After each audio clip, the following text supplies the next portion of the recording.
वो बताओ आते ही हम पे शुरू हुए सर। पर वैष्णव का स्वरूप होता है वो ज्यादा प्रकाश में नहीं रहता है। और जिसकी प्रकाश में रहने की बहुत इच्छा होती है ना, प्रकाश में रहने की, फ्रंट में रहने की, या बिल्कुल, मैं आगे वालों को बिल्कुल नहीं बोल रहा हूं, बिल्कुल अपने ऊपर नहीं लेना, मैं वैसे ही भक्ति भाव में बता रहा हूं आपको। आपके नित्य क्रम में भी आपको ये नियम अपनाना चाहिए। वो करके छुपना उसका स्वरूप होता है। जैसे कुछ क्रिया हुई और क्रिया का बहुत प्रचार हुआ, सब जगह प्रशंसा होने लगी, अगर वो वैष्णव होगा तो उसका स्वरूप स्वभाव कैसा होगा? वो छुपने का प्रयास करेगा, वो अपने आप को ढकने का प्रयास करेगा।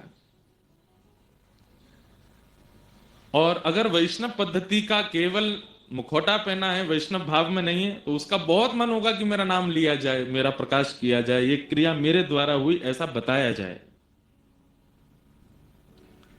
वैष्णव तो पीछे रहते हैं, वैष्णव तो छुप करके रखते हैं, वैष्णव तो खुद को ढक करके रखता है। इसलिए ठाकुर जी को अति प्रिय होता है। तो इसलिए हम ये बात इसलिए नहीं कह रहे कि आगे वाले कल पीछे मिलो हमको, आगे वाला पूरा पोर्शन खाली रहे, कहां गए सब, पीछे भग गए, ऐसे नहीं कह रहे हैं। हम तो बस ये कह रहे हैं आगे अगर बैठने का अवसर मिला है तो इसका पूर्ण स्वरूप आपका दिखना चाहिए। आपको सौभाग्य मिला कि आप आगे बैठे हो, तो आपकी जय जयकार हो, आपका कीर्तन में गायन हो, संकीर्तन हो, वो उस बात को दिखाना चाहिए। आप आगे वाला जो होता है ना, वो सबका नेतृत्व करता है। आगे वाला जो होता है वो पीछे वालों का नेतृत्व करता है। इसलिए आप नेतृत्व करता हो, आपको तो बहुत ध्यान से बैठना है। तो गांधी धाम की ये पावन भूमि, जहां प्यारे गिरधर लाल जी ने वृंदावन रसामृत पद को प्रकट करवाया 2 वर्ष पहले, जब हम पहली बार गांधी धाम आए थे। गांधी धाम पहली बार आना भी एक योजना नहीं थी। एक प्रकार से कह दें तो गांधी धाम हम कोइंसिडेंसली आए थे, या फिर कह लो एक्सीडेंटली आए थे। गांधी धाम आने का कोई क्रम था नहीं। जब 2 साल पहले जब वृंदावन रसामृत यहां लिखा गया, तब अहमदाबाद में कथा होनी थी। पर अहमदाबाद में जहां कथा होनी थी वहां कुछ ऐसी योजना घटना घटी कि वो कथा का समय पूरा खाली हो गया। हम छत्तीसगढ़ में थे, मुझे याद है, और कथाओं की याद नहीं रहती, पर यहाँ की मुझे याद है। तो छत्तीसगढ़ में थे और चौथे दिन की कथा शायद छत्तीसगढ़ में हुई, और तब योजना बनी कि अहमदाबाद में जो कथा है वो नहीं हो पाएगी, और सब लोग अब वापस अपने अपने घर को, 1 सप्ताह का सबको अवकाश है। लेकिन तभी हमारे गांधी धाम के परम वैष्णव परिवार, हमारे किरण जी और प्रेम जी, इनका दोनों का भाव हुआ, महाराज जी आपकी अहमदाबाद की सब लोगों की टिकट बनी गई है, ट्रेन की भी फ्लाइट की भी, तो आप थोड़ा श्रम कर लीजिए, अहमदाबाद तक आ जाइए, वहां से गांधी धाम आ जाए।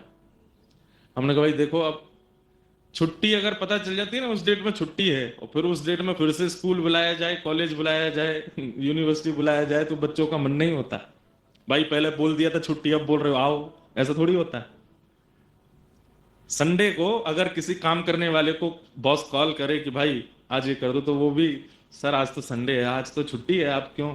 तो ऐसे, वैसे तो हमको छुट्टी कभी लेने का मन होता नहीं, पर मन में भाव आया कि भाई हम तो 5-6 काम वृंदावन में बोल चुके, कि अब 7 दिन का समय मिला है, घर जाएंगे। पर आप लोगों का इतना भाव, नहीं नहीं आप आ जाओ। मैंने कहा मैं 7 दिन कथा तो नहीं करूंगा। बोले आप चाहे 3 दिन का कुछ सत्संग ही कर दो, लेकिन आप। वास्तव में यहां गांधी धाम इसलिए आना था कि ठाकुर जी को यहां वृंदावन रसामृत पद प्रकट करवाना था। और योजना बनी, गांधी धाम आए। क्या क्या कहेंगे, क्या विषय होगा, चर्चा चलती रही। तो मन में भाव आया वृंदावन के बारे में कुछ कहेंगे, वृंदावन रसामृत पद का प्रादुर्भाव करेंगे। सप्तनिधियों का चित्र लगाया गया था, जो कथा स्थान, पहले तो दूसरा वहां हॉल था, तो वहां सप्तनिधियों के चित्र लगे। तो मुझे नहीं पता था कि वहां सप्तनिधि विराजमान है। वृंदावन के 7 ठाकुरों के चित्र लगे थे। बस हम अपने किरण जी के घर पर रुके थे, हम थे, हमारे प्रेम भैया, सागर जी, हम लोग तीनों बैठ के हमने कि भाई वृंदावन के लिए कुछ लिखें। और ऐसे बैठे बैठे बैठे अपने आप ही आधा पौना घंटे के अंदर तो ये पद पूरा निर्माण हो गया।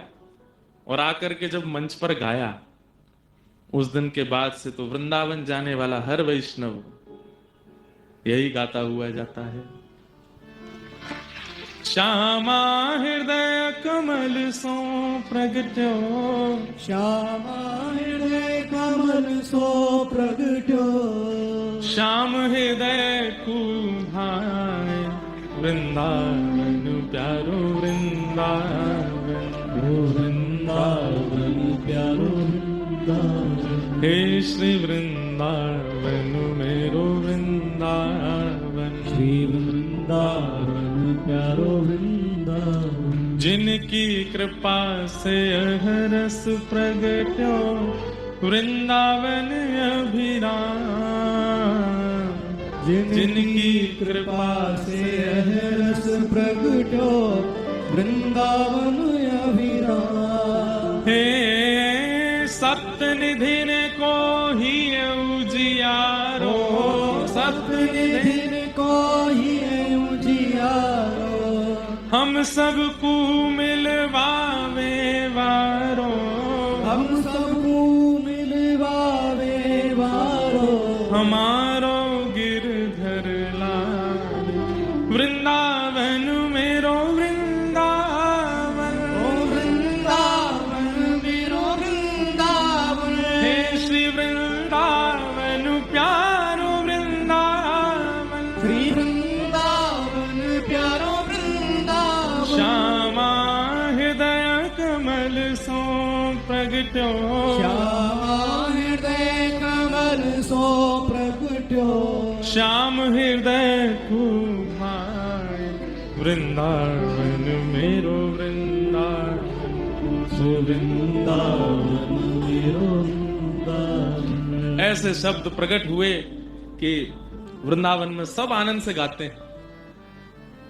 कई लोग तो जानते ही नहीं थे कि सप्तनिधि वृंदावन के हैं। जयपुर में रहने वालों को लगता था कि श्री गोविंद देव जी जयपुर के ही हैं, गोपीनाथ जी जयपुर के ही हैं, करौली वालों को लगा मदन मोहन जी वहीं के हैं। लेकिन फिर धीरे धीरे सबको पता लगने लगा कि भाई ये वृंदावन के साथ निधि।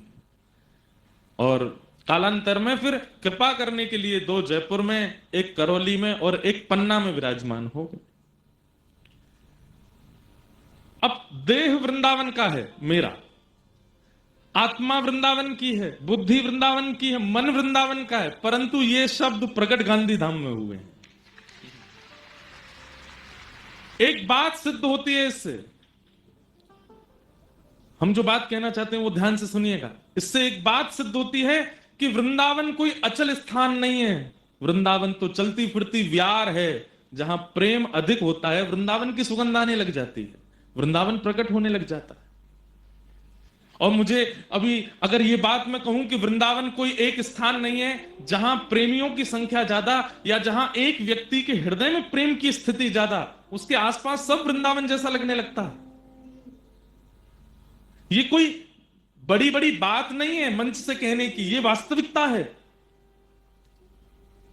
ऐसे कितने भक्तों के चरित्र हैं जो वृंदावन से कोसों दूर रहे, लेकिन जहां रहे वहीं वृंदावन को प्रकट कर दिया, क्योंकि वृंदावन कोई अचल स्थान नहीं है। वृंदावन तो सचल व्यार है, मतलब एक वायु की तरह है, जहां अवकाश मिलता है वायु चली जाती है। ठीक वैसे ही जहां प्रेम की स्थिति ज्यादा होती है, वृंदावन वहां आ जाता है।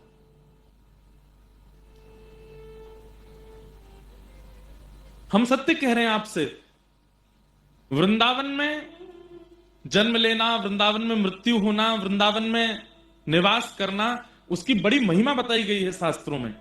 पर मेरा ऐसा मानना है कि देह से वृंदावन रहना और मन से वृंदावन रहना, इन दोनों में श्रेष्ठ मन से वृंदावन रहना है। और या फिर मैं कहूं तो मन में वृंदावन रहना।